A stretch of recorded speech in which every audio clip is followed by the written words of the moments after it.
You've come back, traveler. The night knew you would. Step closer to the candlelight. The flame is small tonight, and it does not trust the dark. I am Grayfen, the story keeper. I tend to the roads that people forget, and the stories that refuse to die. Seems like the perfect time to tell the tale of the lantern's breath, the crimson coach, and the hill that keeps its secrets. Tonight, we'll move through stories of forgotten chapels, patient ghosts, and keys that remember their doors, covering some of the most haunting legends whispered through the valley of hollow mist. So settle in, let the candle burn low, and listen closely. If you can hear my voice, then the fog has already found you. Don't speak. It listens when we do. Hold the lantern higher. Good. The path ahead remembers every step you've taken, and every one you tried to forget. There's a coach waiting on the road again. No driver, no path. Only wheels tracing memories into the mud. Stay close to the light, traveler. If it falters, so will you. The Count has seen the flame. That means we must be quick. This is not a tale of heroes or of wizards. This is a story that walks beside you when no one else does. It begins where names are forgotten and ends where the fog remembers them again. Come, I'll carry the light. You carry the key.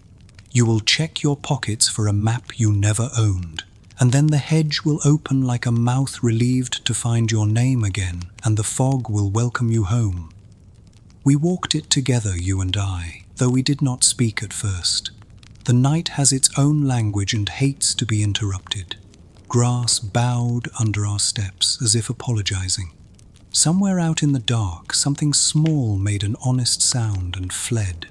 The moon tried to follow us, but the branches kept cutting it into pieces.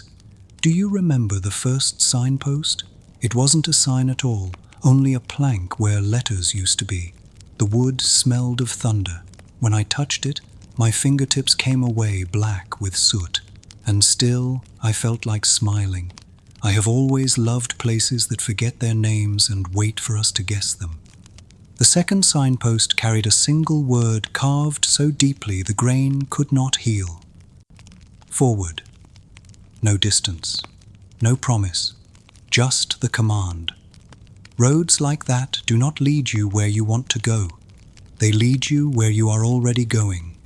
We passed a field of pale flowers that turned their faces to the sound of our steps. We passed a stone wall that ended where nothing began. And then we heard it, as soft as a moth's wing and just as certain. Hooves far away, not galloping, counting. The hill rises before you without warning. The trees step back to let you look foolish for not seeing them sooner. The chapel waits at the top, smaller than you imagined, and older than it knows how to be. You touch the door, and it yields like a sigh. You could swear it was relieved. Inside, the dust is disciplined. It has chosen its corners carefully. The pews lean together as if sharing a secret. The air is colder than any weather understands. No candles are lit, yet the room is not dark. The stones themselves make a gentle grey. Your eyes adjust. Your breath begins to sound like someone else's. You tell yourself you are fine. You do not believe yourself. Along the walls, symbols are cut into the limestone, circles within circles, lines that refuse to point to a single star. They seem to shiver when you look away, and you decide to stop looking away. At the front lies a key on an altar that does not want to be called an altar. Silver, simple, plain. When you lift it, it warms your palm, as if grateful to be chosen again. And suddenly you know the truth of the place the way a bell knows the weight of silence. This was never a house for prayers. It was built for listening. You close your eyes and do the one thing no one should do in a room like this. You listen too long. There it is, not a toll, not a chime, a swinging in the dark where no rope exists, a bell beneath the floor that never learned how to sleep. Your name passes through the sound like a fish through water, gone before you can swear it was there at all. You set the key back down, it is warmer, or perhaps your hand has grown colder. On the way out, you notice a scrap of paper caught under the door. You draw it free. The ink has run, but the line still holds. It does not bring them to the castle, it brings them back. We left the chapel, and the hill refused to let us look back. The road found us again like a dog who forgives too easily. The fog moved in close enough to read our thoughts and decided to keep them to itself. The sound came first, that patient rhythm of hooves that will not be hurried and will not be fooled. A lantern joined it, small as an ember, swinging with the certainty of someone who can get home in any weather. The coach was crimson, not paint, a memory of brightness, thinned by years, wrapped around wood that did not rot. The wheels made no marks on the mud. Even the puddles did not ripple when they passed.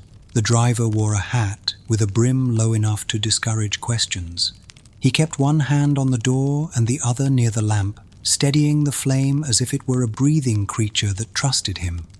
Passenger for the Count, the voice was calm enough to make you doubt the chill in your bones, calm enough to make you polite.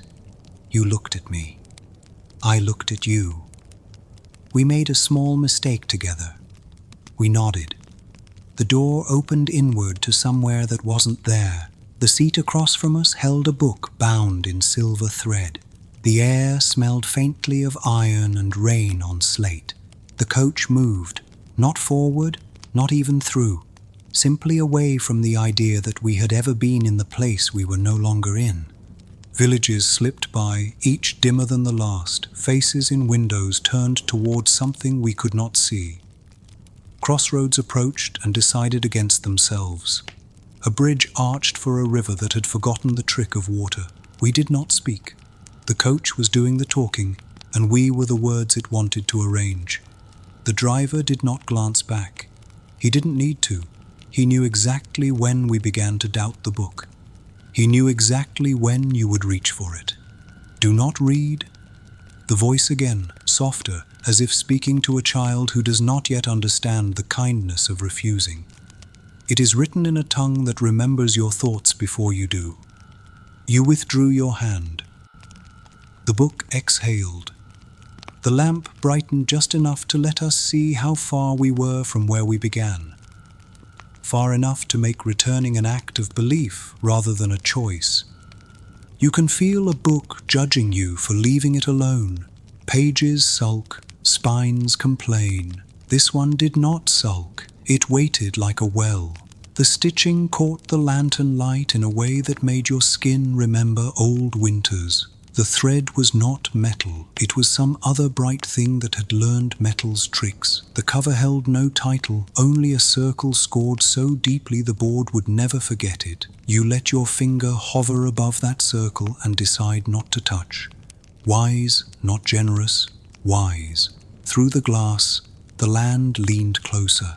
There was a windmill with no sails, a scarecrow with a hat too fine for its work, a small orchard that seemed to shiver though nothing moved. You asked the driver where the coach was taking us, and the driver adjusted the lantern with the attention one gives to a name that can be mispronounced. Forward. No distance, no promise. The same answer as the sign. You asked who waits at the end. A pause. Not rudeness. Care. Then. The one you think about when you cannot sleep.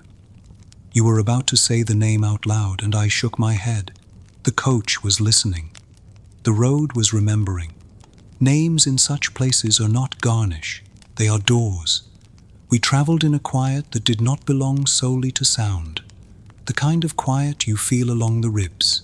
The kind that takes and takes until you find yourself lighter and cannot recall what you lost. When the book finally decided to be heavy enough to own, it slid toward you. Not far, the width of a breath. It was enough. You opened it on a page that refused to stay still until you wanted it to. A single sentence stood up to be counted. For those who seek the count, be wary of who drives you home. You almost smiled. The same line as the paper under the chapel door, written in a hand that belonged to nobody and therefore to everyone.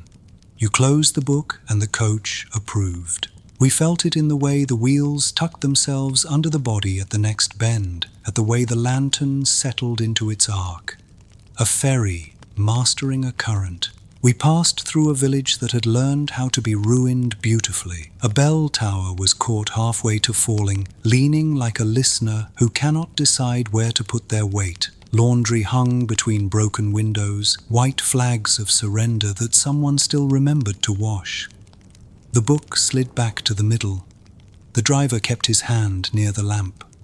We learned to breathe with the horse that did not need to breathe at all. You see the red before you see the hill. The world removes its colors politely, so it won't have to argue with that one. It is not the color of blood. It is the color of remembering blood existed. The road lifts us as if placing us on a shelf. The lantern becomes the only honest thing for miles. It hangs from a hook at the top of a gate that belongs to no fence. A single drop of brightness that refuses to fall. We step down. The driver is taller on the ground, as if distance is a coat he can put on and take off when he pleases. His gloves make no noise when he touches the door. The hat remains where questions go to fail. He nods at the lantern and it answers. Not a swing. A thought. This is the place. Beyond the gate, the land is a careful version of itself. The grass has decided on one length. The stones have signed a treaty. The wind agrees to behave so long as no one mentions the past. You ask softly what happened here. The driver raises a hand and for the first time we see it properly. Not the glove, the tremor beneath it. Not fear. Hope's last attempt to steady itself. This is where he waits. You know the he. Even if you refuse the name, the shape of your refusal is shaped like him. The hill holds the remains of a house that never wanted to be counted as one.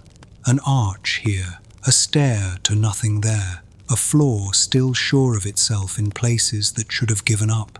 In the center lies a long box, not quite a coffin, not quite a chest.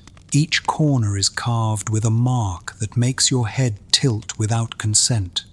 The circle again, but altered as if the carver learned something halfway through the work and did not want to correct the first half in case it was holding a door open.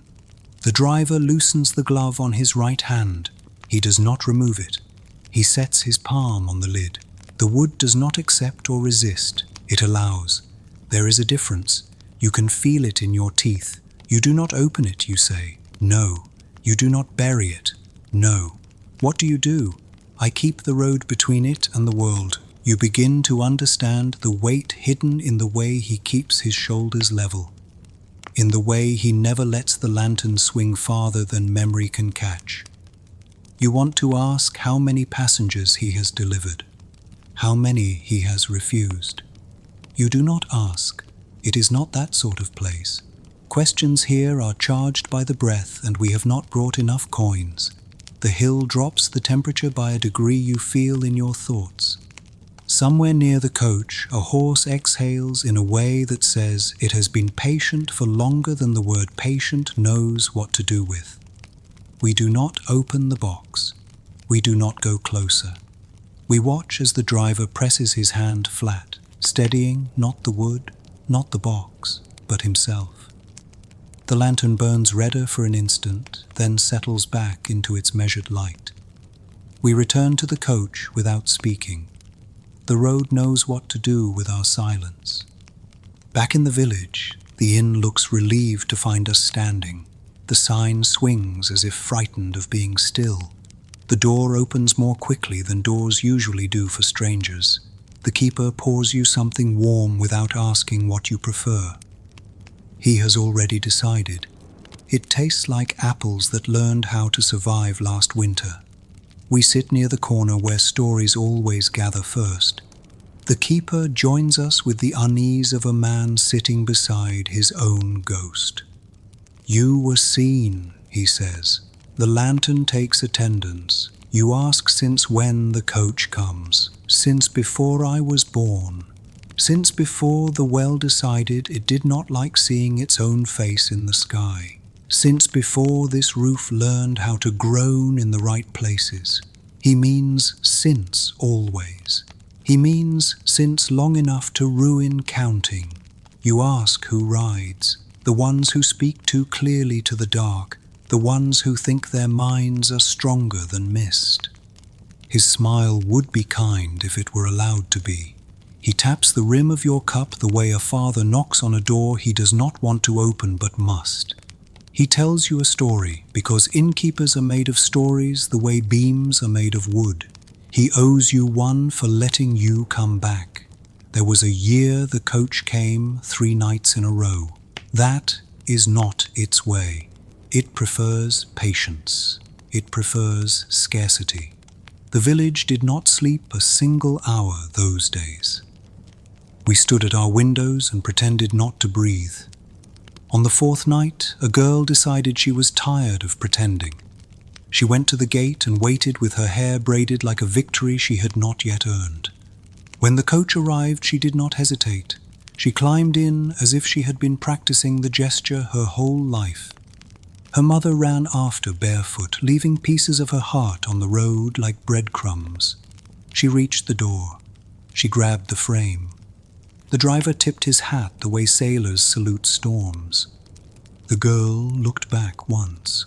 She did not look afraid. She looked committed. "I tried to stop them," the keeper says. "I'm not brave. I'm responsible. It's not the same, and sometimes it is worse." He shows you his hand. 2 fingers never healed right. A hinge that never forgave a door for doing its job. "She returned at dawn," he says. Not in the coach. She had walked. She was carrying a small box, the size of a prayer you don't know how to say. She placed it on the chapel step. She did not open it. She kissed it once and left. We asked for her name. She would not give it to us. Names are doors, and she had already spent more than she could afford. We never opened the box. It is still there. The chapel keeps it the way certain rooms keep sunlight, that visited once and never found the exit. The keeper drains his cup. The room leans forward. Stories are hungry. "One more thing," he says. "When the coach comes, count to a number you don't know and stop. If you reach a number you have met before, you have counted too far. We pay him with thanks because he will not take coin for this kind of debt." The door lets us out with relief. 8. The Clockmaker's Daughter. Morning in Hollow Mist has the decency to pretend. The mist thins. The roofs look like decisions someone might stand by. You can almost believe the night invented itself. On the edge of the village lives the clockmaker, a woman with hands that remember every second they have ever met. Her house is stitched together from hours that did not want to be alone. When she opens the door, you feel as though you have been admitted to a box where time has agreed to be polite. She is mending a pocket watch the size of a walnut. It ticks softly like a password. You ask whether her clocks keep good time. She smiles as if you have told a joke that has hurt no one. They keep the time we deserve. You ask if she has ever set a clock by the coach. Only once. It broke everything else that day. The hours had to lie down afterward. We let them rest until autumn remembered how to be gentle. Her daughter sits by the window painting numbers that do not behave.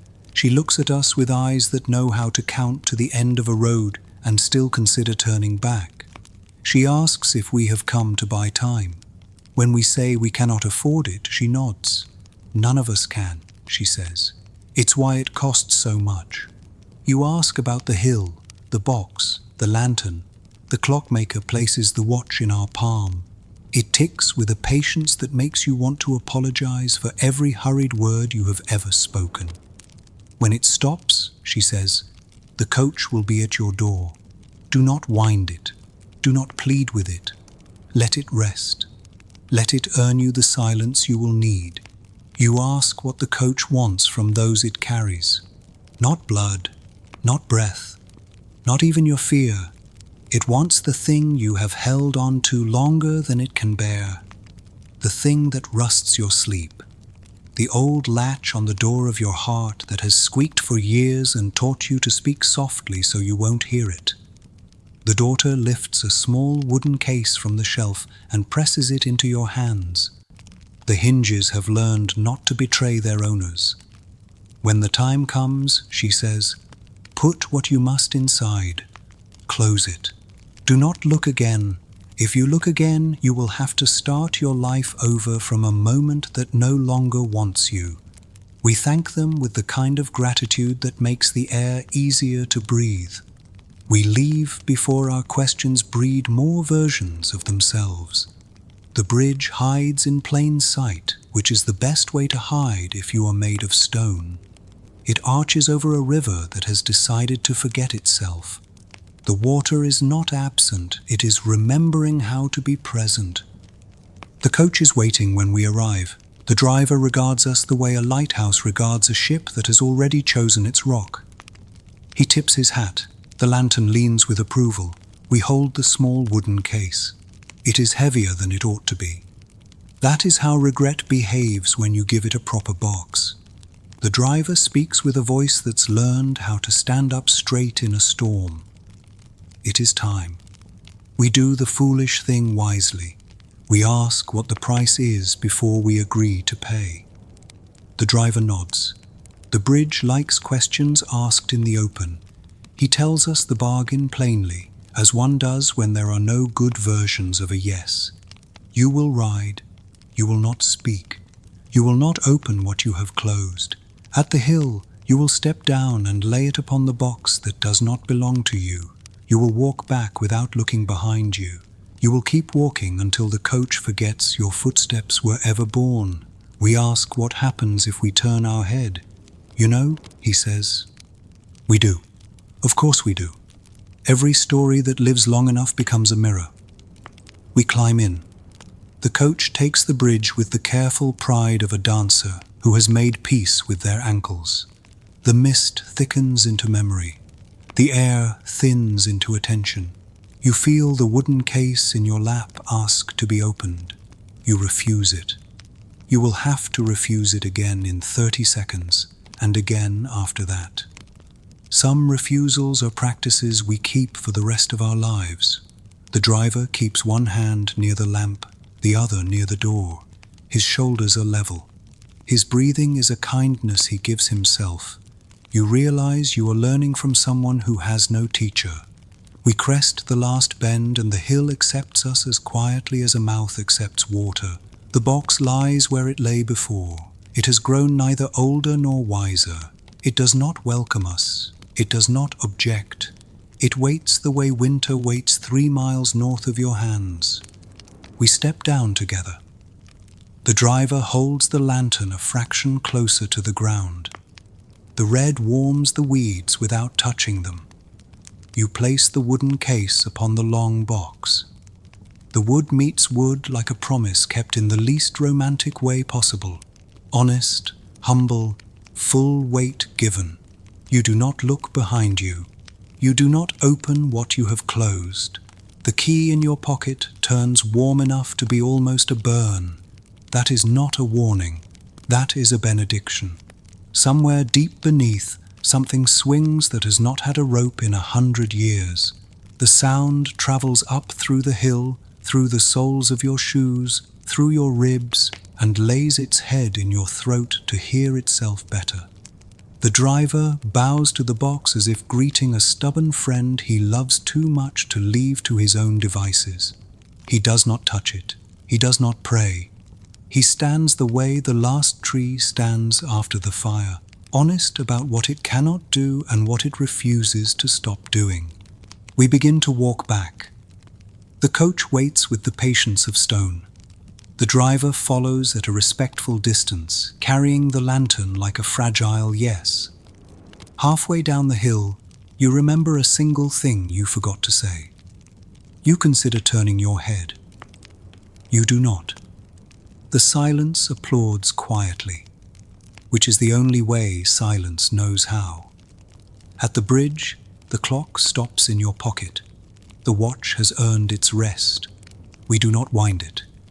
The village meets us with a dawn that refuses to commit. People move like thoughts they are not sure they are allowed to have. The innkeeper nods once. The baker brings bread without looking at our faces. The well shows us the sky and decides not to swallow it today.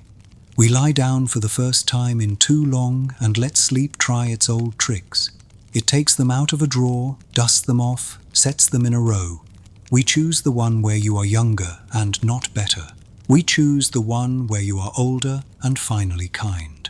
When we wake, the world has turned its chair a quarter to the left. That is all. It is enough to change the conversation. News travels in a place like this the way ivy travels, honest about its goals. Someone left a small bouquet on the chapel step. Someone else returned a borrowed book to a window where no one was waiting. The mill creaked as if reintroducing itself to the river. And then the thing you were not expecting, which is always the thing that changes everything. The road is behind us again. Not the lane to the inn, not the path to the hill, the road. The one that appears when you are too far from the person you were in the morning. It has turned back to face our door. The lantern hangs where a sign should be, lit before the sun admits defeat. The driver stands as he always stands, one hand near the lamp, the other near the door. A small bend in his posture that an unkind person might call weariness and a kind one might call reverence. Passenger for the Count. The words fall into the room like snow, soft, cold, unarguable. We realize there is one more thing the coach wants from us, not an object, a manner of living. It wants us to keep walking when we are frightened. It wants us to sit by a candle and let our faces soften in its light. It wants us to refuse the habit of opening what should remain closed. It wants us to name fewer things and mean them more when we do. We step outside. We do not ride. Not this time. The driver tips his hat. The lantern bows. The coach moves on without taking us, which is a kind of blessing you only recognize if you have paid too much for worse ones. The road shivers and becomes a lane again. A robin practices a note it will never perfect, and we love it all the more for that. There is something I did not tell you. Once, on a night much like this one, I carried the lamp. Not this lamp. The work is older than any single flame, but I learned the arc and the steadiness. I learned to let my shoulders be level. I learned how not to look inside the box when my hand remembered how easy the lid could be. I did not last. Few do. The work is meant for those who can keep their own names soft in their mouths. Mine hardened. It happens. I stepped aside. Another took the coat of distance and wore it better. But I remember how the hill sounds underfoot, as if the earth were reciting a poem it memorized long ago and has not yet found the courage to change. I remember how the watch went quiet, and the quiet felt like mercy. I remember how the key in my pocket kept its small promise of warmth when my hands would not. If, one night, you hear hooves counting gently toward your door, do not be brave. Be ready. Those are not the same word. Put what you must into the little case. Close it. Keep your eyes where your life is. If you cannot ride, stand and listen until the lantern passes. Sometimes the road only wants to know that you will not follow it out of habit. And if you ever carry the lamp, keep it close to the door. The flame is not for the hill. It is for the moment before you open your hand. The candle is shorter now. The wax curls like a sleeping cat around the base. The room has learned our breathing and chosen to forgive it. Rest. Let the hills fold themselves properly. Let the chapel remember how to be a building and not a memory. Let the road go back to wherever roads sleep when they have delivered enough for one season. If you dream of a lantern swaying, you may keep the dream. It belongs to you. If the coach pauses at the edge of that dream and asks your name, Give it the one that fits you now, not the one that outran you years ago. If morning finds you here, I will make tea and teach you the softer way to close a door. If night finds you again before you rise, I will keep the candle from guttering and the key warm on its string. Listen. The wheels are a long way off. The mist is learning your footsteps with kindness. The hill is humming to itself, pleased to be a hill and not a heart. Sleep. Forward, yes, but gently now.